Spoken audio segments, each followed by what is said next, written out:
Sectors of Indian economy part 2. Here the question is which natural factors help the growth of cotton plant? Natural factors for the growth of cotton plant. Which natural factors help the cotton plant for their growth? They are rainfall, sunshine and climate. These are the natural factors which are very helpful in the growth of cotton plant. Okay. Another statement is some services do not directly help in the production of goods. Some services. Here we are talking about service sector. In this we talked about natural factors and cotton plant and its growth. It comes under primary sector. Okay, cotton is a primary produce and services do not directly help in the production of goods. Service sector. Some services, I gave you examples in the part 1 video. Services which comes under service sector, for example transport, communication, banking, trade, they come under service sector. But here the statement is some services do not directly help in the production of goods. So service sector, what it does, what is the duty of service sector? It supports the primary and secondary sectors. Okay, it supports primary and secondary sectors and it help in the production of primary and secondary sectors. And service sector directly involves in the production of in the development of primary and secondary sector. But some services, they do not directly help. Example, teachers, washerman, barber, cobbler, lawyer, accountant. So these people, they provide personal services. They do not involve in the production of goods. Okay, next, new services. New services came up. What are those? Information technology, IT, ATM booths, call centers, software. So here they may give the question which does not come under a new service or which comes under a new service. So they will give options, you have to choose. And economic activities are interdependent. Another statement is economic activities are interdependent. What are the economic activities? They are primary, secondary and tertiary. These are the economic activities. All these are interdependent on each other. How these are interdependent on each other? For example, primary sector and secondary sector, when they produce goods, tertiary sector has to transport the goods to the market. Okay, and without primary sector and secondary sector, tertiary sector cannot survive. So tertiary sector, it depends on primary and secondary sector, and primary sector, it depends on tertiary sector, and secondary sector also, it depends on primary sector for raw materials. Okay, it depends on primary sector for raw material, and primary sector also depends on a secondary sector. So it needs fertilizers, pesticides and machineries for the cultivation of land it needs. So for those, primary sector, it depends on secondary sector, and secondary sector, it depends on primary sector for raw materials. So raw material, what is the meaning of raw material? Raw material means raw material which we use to make finished goods. It is called raw material. For example, for making cloth, you need one raw material, that is cotton. So, sugar factory, take sugar factory as example. So to manufacture sugar or to make sugar, what do you need? You need sugar cane. So here sugar cane is the raw material. Okay, for manufacturing bench, you need wood. Wood is here a raw material. So for raw material, secondary sector, it depends on primary sector, and tertiary sector, without these two, tertiary sector cannot survive. Okay, and without tertiary sector, these two cannot continue their production, because this production is to be transported to the market. So who will do that? Tertiary sector. And banking sector, it provides loans to the primary and secondary sector. Okay, and communication is needed. So economic activities are interdependent. We can accept this statement. Okay, let's move on to another point. National income. What is national income? Definition. They may ask definition. What is national income? They will give the statement answers, 4 answers. You have to choose one. Okay, so what is the national income? Total income of all services. Total income of all services and goods, and income comes from abroad. Okay, within a particular year. For example 21-22, in this year, the value of the total goods and services and income comes from abroad. It is called national income. It is the definition of national income. Then what is GDP? Gross domestic product. So here, gross domestic product, gross domestic, in the name itself you have answer. Domestic means value of goods and services generated within a country. Here we do not add income from abroad. Okay, this is the main difference between GDP and national income. In the national income, we add income from abroad, but in GDP, just we take the value of only goods and services generated within a country in a particular year. This is GDP. So you have to remember the definitions of GDP and national income.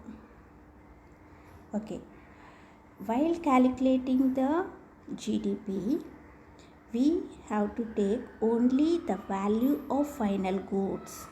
Only the value of final goods. Why should we take like that? Why are only final goods and services counted in GDP? Because the value of goods already includes in the value of all the intermediate goods. Now what is intermediate good? What is intermediate good? Intermediate goods means which are used in making the final good. So here the statement is not statement, it is a question. Why are only final goods and services counted? Final goods and services, value of final goods and services is the GDP. Okay, so for example, cloth value, garments, if you take garments, that final value, that cloth final value only we count. We do not take intermediate goods value. For example, wheat producer, he produced wheat. Okay, so he sells wheat to the wheat flour mill. Okay, so flour mill person, he sells that flour to the biscuit company.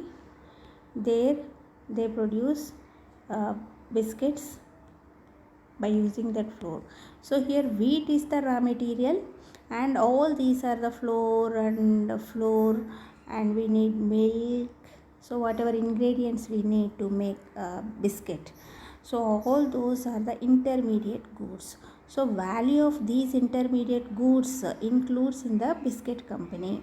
For example, wheat 5 rupees.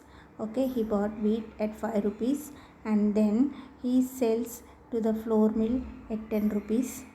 Okay, so farmer, he not farmer or mediator, he brought wheat from the farmer at 5 rupees cost, at 5 rupees price, and then the trader he sold that wheat to the flour mill at 10 rupees per kg.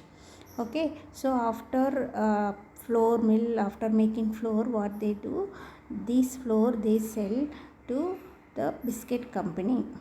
There they charge 15 rupees. Okay, so again biscuit company it adds ingredients and to the flour, and they make biscuit, and finally that biscuit packet cost is 20 rupees. Okay, so in this cost intermediate goods cost also included. Okay, so that is why we have to take only final goods value in calculating GDP. Okay, so why should we take? Because already intermediate goods value includes in the value of intermediate goods. If we add the cost of intermediate goods to the cost of biscuit packet, we would be counting the value of same things a number of times. Okay, to avoid this we have to take value of final goods to calculate GDP. Okay, then we will measure GDP. We have one ministry at central level, that is Ministry of Statistics and Program Implementation. This ministry calculates GDP. It takes the help of all the various government departments of all Indian states and union territories. After collecting information, it estimates GDP.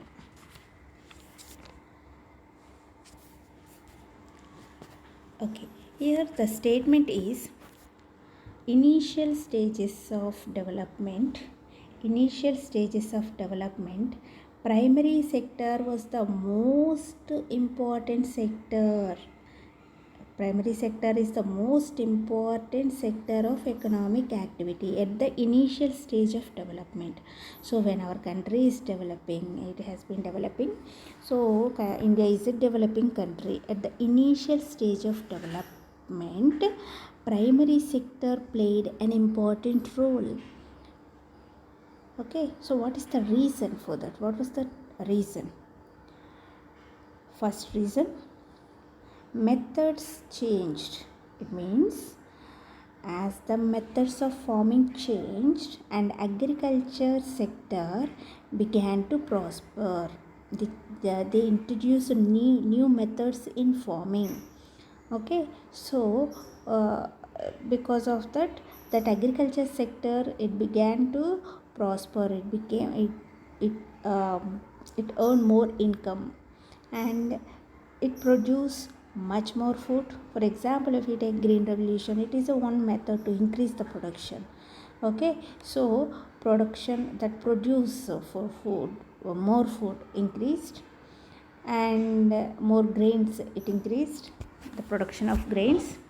And then when incomes of the people increased, what they do, they buying and selling activities also will increase. So most people they took other activities. It means they moved from primary sector to secondary sector. So after primary sector, secondary sector it became important comparing to primary sector, because they also in the industries they introduced new methods of manufacturing, and so many factories they established. They started expanding so many factories, and people they got jobs in those factories and their incomes also increased. People they began to work, and when their incomes increased, they began to use more and more goods and services which are produced in factories. Then slowly this development it shift to the tertiary sector. It became important. Okay, so at the initial stage of development, primary sector it became important. Later secondary sector it became important than primary sector, and then tertiary sector. Now tertiary sector it became important. Why is the tertiary sector becoming so important in India? Or tertiary sector emerged as the largest producing sector comparing to primary and secondary sectors. Why it is so? Because basic services. India is a democratic country. It is the responsibility of the government to provide services, basic services. Okay, so establishing hospitals, educational institutions, and postal services and telegraph services. Telegraphs are not there now. Banks, establishing banks. So government has to take responsibility for the provision of all these basic services. That is one thing. So when these are established, more people would get would get income, because employment will be created. When we establish any hospital or any institution, employment will be created. Like that, people income also will increase. And the development of agriculture and industrial sector. Development of agriculture and industrial sector. If there is a development in the industrial and agriculture sector, automatically tertiary sector, service sector also will develop, and demand for many more services. So if the income of the people increased, what they do, they demand for more services. For example, shopping, eating out, and they go to private hospitals and tourism. So all these will be developed, and new services also came up. Because of this tertiary sector it became most important comparing to other two sectors. So what are the new services? Already I told you, information technology. Example, ATM booths, and what I said, software companies. Okay, so the production of these services has been rising rapidly, and greater the development of primary and secondary sectors, more would be the demand for such services. Okay, so next concept, not all the service sector is growing equally well. Who are working in the service sector, who are involved in the service sector, not all the categories of people are developing or growing equally well. Why it is so? For example, high skilled people or educated workers. There are only limited number of services that employ highly skilled or educated workers, but there are very large, for example, IT sector, they need highly skilled persons. Software companies, the type of services are very limited. Okay, so they are earning more income comparing to other services. What are those other services? They are small shopkeepers, repair persons, and transport persons. These people barely manage to earn a living. Okay, and they perform these services because though they are not getting good income from these services, they continue these services because they have no alternative opportunities for work. Okay, there is no other work to do. That is why these people completely they depend on these works. So we can say that only a part of this sector is growing in importance. Okay. Next, the primary sector continues to be largest employer even now. What is this statement? The primary sector continues to be the largest employer. Till now what we discussed, primary sector at the initial stage, primary sector income is more, it was very important sector. and later secondary sector it became important comparing to other two sectors, and now tertiary sector it became important and it is earning more income comparing to other two sectors. But now here what is the question, when tertiary sector is growing, when tertiary sector is developing or getting more income, why it is not able to create much employment for the people? Though these sectors are developed, secondary and tertiary sector, majority of the people they depend on agriculture. So here the statement is the primary sector continues to be the largest employer even now. It means most of the people they depend on agriculture sector, though there are secondary and primary sectors. Okay, first reason, not enough jobs in other two sectors. What are those two other two sectors? Secondary and tertiary. In these two sectors there are no enough jobs for the people. Okay, this is the main reason, that is why people they are depending on agriculture. For example, industrial output, if you take industrial output means production in the industries, that production went up by 9 times, but they created employment only 3 times in the industries. Same in the service sector also, the production of services increased 14 times, but employment, generation of employment only 5 times. It is not equal. As a result, more than half of the workers in the country are working in the primary sector, mainly in agriculture. Okay, so there are more people in agriculture than is necessary. That situation we can say that underemployment, hidden employment, or disguised unemployment. Hidden employment. Okay, same words. These are these three are they have same meaning. Okay, so there are more people in agriculture than necessary. When the situation is like this, then we can say this type of employment. So here first of all you should know what is the definition of unemployment. Unemployment means you are willing to do work but you are not getting any job. That is unemployment. It means you are clearly visible as unemployed. That is called unemployment. Who does not have job and clearly visible as unemployed is called unemployment. Then what is disguised unemployment? Disguised unemployment means working less than their potential. Okay, for example, I'll explain to you. Four members in the family, and these 4 members they have small plot of land.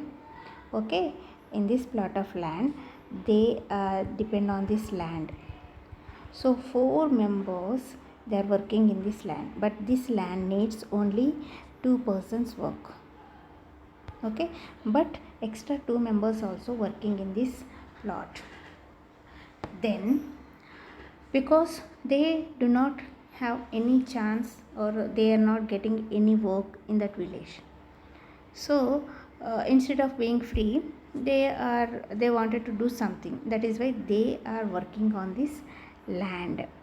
But even if we remove these extra 2 persons from this land production will not be affected. Okay, so they seem to be employed but they are not working, they are not utilizing their full potential. Hidden unemployment. Okay, so it is disguised unemployment is also called hidden unemployment and underemployment means people they work than their potential. Okay, so this is about primary and tertiary sector and secondary sector importance. Okay, listen carefully till you understand. Thank you.